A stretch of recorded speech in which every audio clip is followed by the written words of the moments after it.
السلام علیکم ورحمۃ اللہ وبرکاتہ۔ امید کرتا ہوں سبھی ساتھی خیر و عافیت سے ہوں گے اور کافی محنت کے ساتھ قاعدہ سیکھ رہے ہوں گے۔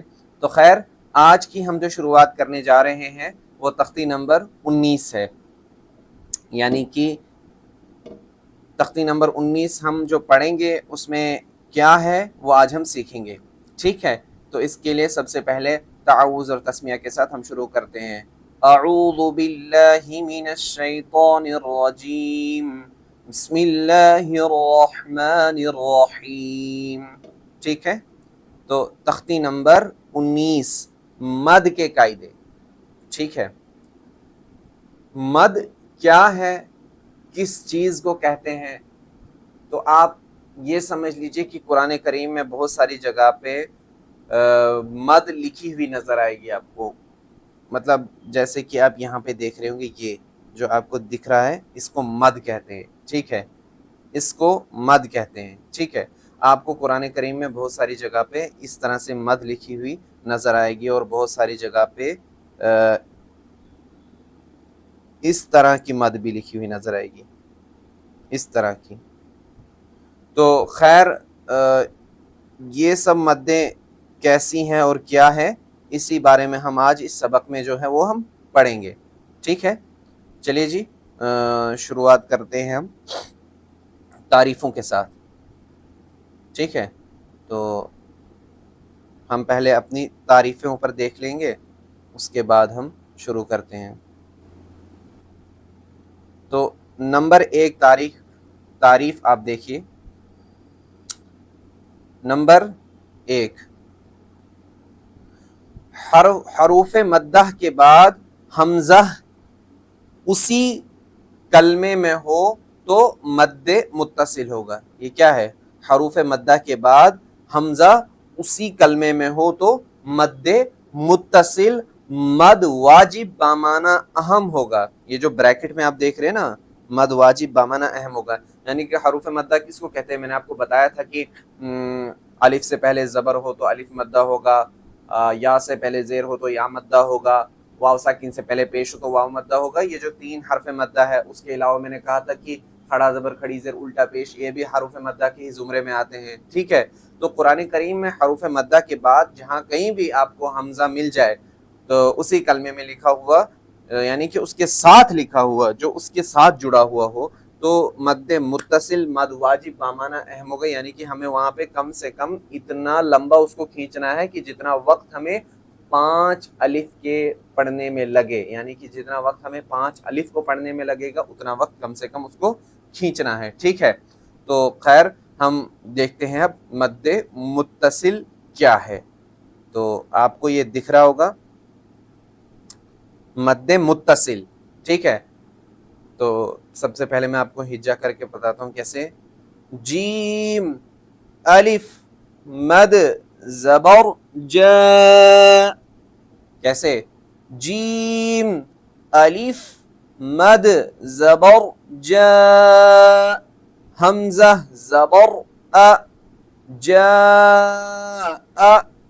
سین یا مد زیر سی، حمزہ تا زبر ات، سی